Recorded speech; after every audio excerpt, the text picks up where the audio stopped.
का मतलब क्या है तो आप ये भी नहीं कर पाएंगे। सही है, तो पहले आप रस को समझिए। देखिए रस की मैं आपको परिभाषा लिखा देती हूँ, पहले समझिएगा। देखिए काव्य, जैसे मान लीजिए कविता है, कहानी है, नाटक है, ठीक है ना, ब्रैकेट में लिख देते हैं, कविता है, कहानी, नाटक, ठीक है। काव्य को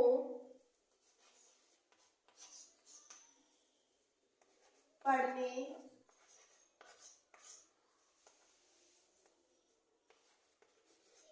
सुनने या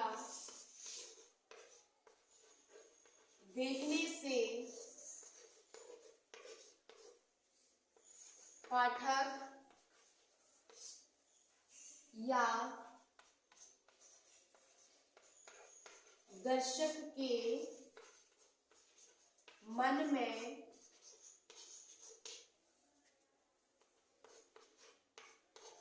जो भावपूर्ण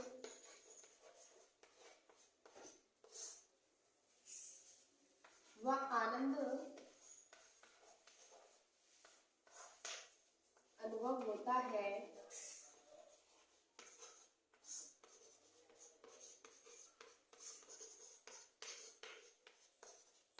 उसे ही रस कहते हैं। क्या कहते हैं? रस कहते हैं। देखिए समझिए बात को, रस काव्य यानी जैसे काव्य में कोई भी चीज ले लीजिए, जैसे कविता हम पढ़ रहे हैं या कहानी पढ़ रहे हैं या कोई हम श्लोक पढ़ रहे हैं या कोई हम नाटक पढ़ रहे हैं, को पढ़ने सुनने या देखने से पाठक या दर्शक के मन में जो भावपूर्ण व आनंद अनुभव होता है, अलौकिक आनंद होता है, अनुभव होता है, प्रतीत होता है, तो वही रस कहलाता है। क्या कहलाता है? रस कहलाता है। देखो रस को काव्य की आत्मा भी कहा जाता है। क्या कहा जाता है? आत्मा भी कहा जाता है। आत्मा भी कहा जाता है। कभी कभी पूछ लिया जाता है ये क्वेश्चन में, ठीक है, कभी कभी पूछ लिया जाता है कि रस को काव्य की क्या कहा जाता है। दो वाले जो 2 नंबर के क्वेश्चन पेपर में 2 नंबर के क्वेश्चन में पूछ लिया जाता है, एमसीक्यू में ज्यादातर ये क्वेश्चन आ जाता है कि क्या कहा जाता है, ठीक है। तो बहुत लोग कभी गलत पे ही लगा देते हैं, आत्मा कहा जाता है, आत्मा इज राइट, ठीक। तो अब हम बात करते हैं वीर रस तथा श्रृंगार रस की परिभाषा की, ठीक है, ठीक है। तो अब हम बात करते हैं वीर रस की परिभाषा की, ठीक है। पहले मैं आपको वीर रस की लिखा दूंगी, तो आपको जब क्वेश्चन पेपर आएगा तो आप क्या करेंगे, आप उत्तर डालेंगे, ठीक है, फिर आप ब्लैक पेन से लिखेंगे वीर रस, इस तरीके से अंडरलाइन करके, ओके। उसके बाद स्टार्ट करेंगे वीर रस की परिभाषा लिखना, सही है। देखिए जब किसी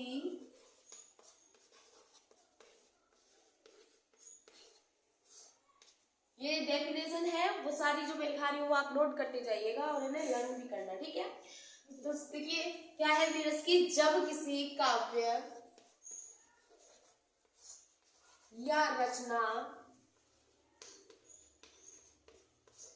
से युद्ध, दया, दान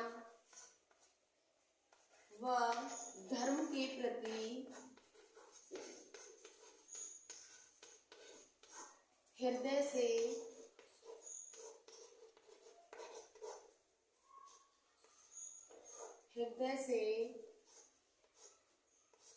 ठीक है। तो क्या है, जब किसी काव्य या रचना से युद्ध, दया, दान व धर्म के प्रति, ठीक है ना, हृदय से, किससे? हृदय से उत्साह का भाव, उत्साह समझते हो ना, उत्साह का भाव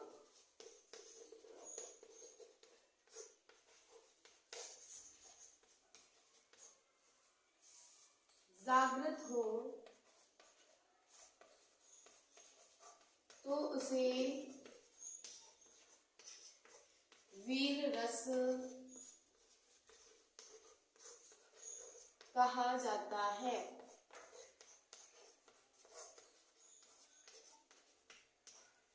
ठीक है, क्या है वीर रस की परिभाषा यही है कि जब किसी काव्य या रचना से युद्ध, दया, दान व धर्म के प्रति हृदय में उत्साह का हृदय में आएगा, ठीक है, गलत हो गया थोड़ा सा, तो हृदय में उत्साह का भाव जागृत हो तो उसे ही वीर रस कहा जाता है।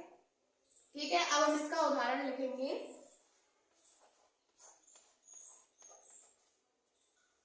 तो हमारी उदाहरण है हमारा, देखिए इसमें वीर रस का हम उदाहरण भी आपको लिखे दिखाएंगे। ठीक है, तो देखिए ये भी लिख सकते हैं, बुदेले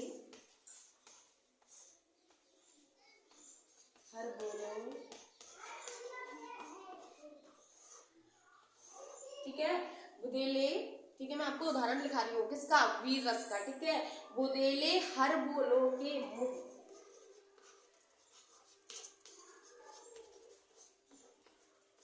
हमने सुनी कहानी थी, ठीक है, कहानी थी खूब लड़ी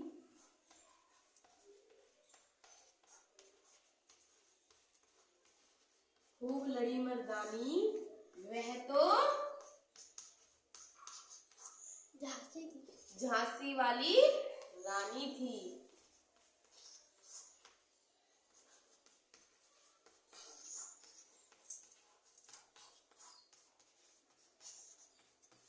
ठीक है, तो देखिए आपका वीर, ये वाला उत्तर आपका बहुत बड़ा हो चुका है। देखिए वैसे तो छोटा ही है, लेकिन मैंने आपको शॉर्ट में समझा दिया एकदम क्लियर वे में। ठीक है, तो क्या है कि जब किसी काव्य रचना से युद्ध, दया व धर्म के प्रति हृदय से उत्साह का भाव जागृत हो तो उसे वीर रस कहा जाता है। उदाहरण है, बुदेले हर बोलो के मुख, हमने सुनी कहानी थी। बुदेले हर बोलो के मुख से हमने सुनी कहानी थी, खूब लड़ी मर्दानी, वह तो झांसी वाली रानी थी। ठीक है, तो ये आपका वीर रस का ये डेफिनेशन मैंने आपको लिखा दिया है। अब हम बात करते हैं तथा श्रृंगार रस की। तो ठीक है, तो आप क्या करेंगे, नीचे श्रृंगार रस डालेंगे। अब देखो, अब देखो उसी में ही मैंने मतलब कि बोर्ड छोटा सा है तो मैंने वहीं से कट मतलब कि मैंने ये बिगाड़ दिया है इसे। तो आप उससे की जहाँ से ये खत्म हुआ था, आप ब्लैक पेन से उदाहरण लिखेंगे, उसके बाद आप ब्लैक पेन से ये डालेंगे श्रृंगार रस। ठीक है ना, ये इसी का ही क्वेश्चन का आंसर है। श्रृंगार रस डाल देंगे ब्लैक पेन से और आप स्टार्ट करेंगे लिखना। तो श्रृंगार रस की डेफिनेशन क्या होगी कि जहां पर, या जिस काव्य में, आप ऐसा भी लिख सकते हैं, जिस काव्य में जहां पर प्रेमी प्रेमिका कौमा पति पत्नी कौमा नायक नायिका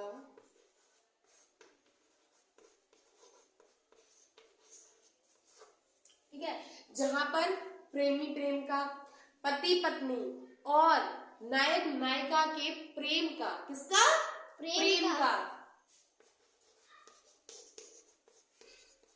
प्रेम का वर्णन किया जाता है, उसे हम श्रृंगार रस कहते हैं। क्या कहते हैं, श्रृंगार रस।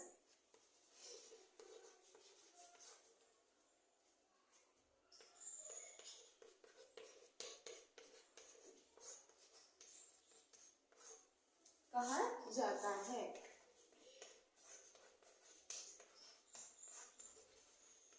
ठीक है, ये आपकी होगी डेफिनेशन श्रृंगार रस की। ठीक है, तो अब हम बात करेंगे उदाहरण की। इसका उदाहरण हम लिखा दें। ठीक है, क्या है, तुम मिली तो बरसने लगा सावन।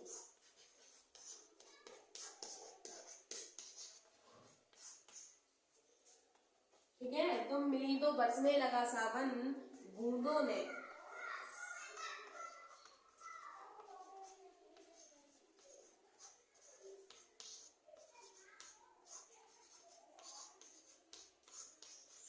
मन पावन। ठीक, तुम मिली तो बरसने लगा सावन, बूंदों ने कर दिया मेरा मन पावन।